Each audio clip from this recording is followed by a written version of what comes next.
हम आ चुके हैं आपके अपने चैनल अंसारी साहब क्लासेस पे। जैसा कि आपका डिमांड था कि आवर इन्वायरमेंट के जो इम्पोर्टेंट क्वेश्चंस हैं वो आप थोड़ा सा डिस्कस कर दीजिए सर।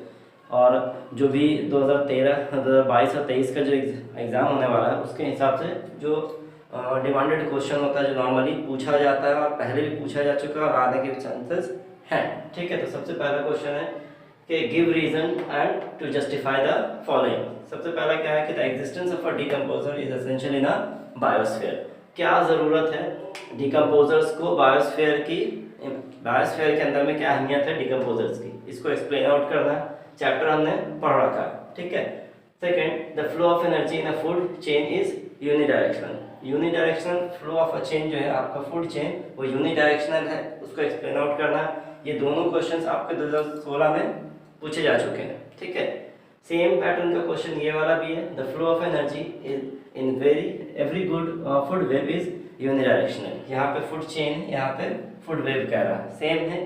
दूसरा कहा कि डिकम्पोजर्स क्यों एसेंशियल है, तो यहाँ भी कह रहा है कि the decomposer play an important role in an ecosystems. कहा कि सिर्फ वर्ड का खेल है, वर्ड को थोड़ा सा घुमा फिरा करके पूछ रहा है, बाकी मीनिंग सेम ही, आंसर सेम रहने वाला है।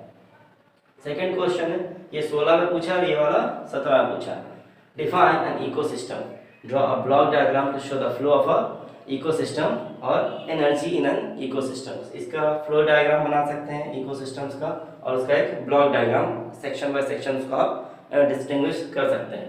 How can we help in reducing the problem of a waste disposal, suggest 3 methods. कहा कि कैसे वेस्ट डिस्पोजल को हम ठिकाने लगा सकते हैं, वेस्ट डिस्पोजल को हम कैसे ठिकाने लगा सकते हैं, उसका आपको 3 तरीका बताना और कैसे उसको हम सजेस्ट कर सकते हैं कि बेहतर तरीके से हम उसको यूटिलाइज कर सकें।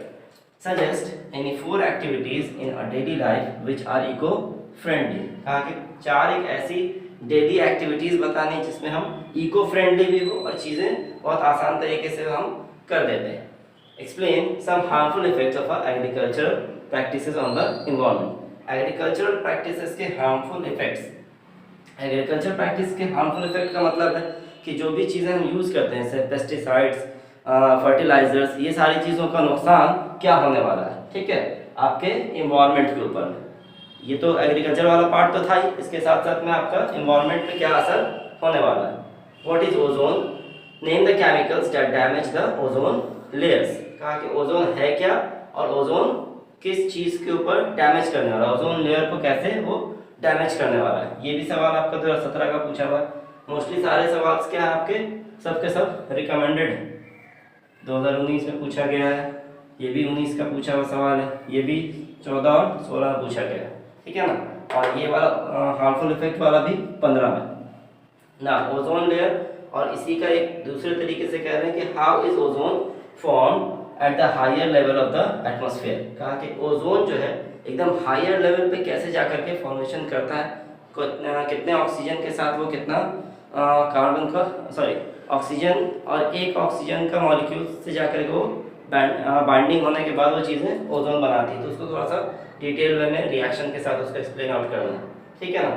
ये भी क्या है आपका 17 और 20 में पूछा हुआ सवाल है।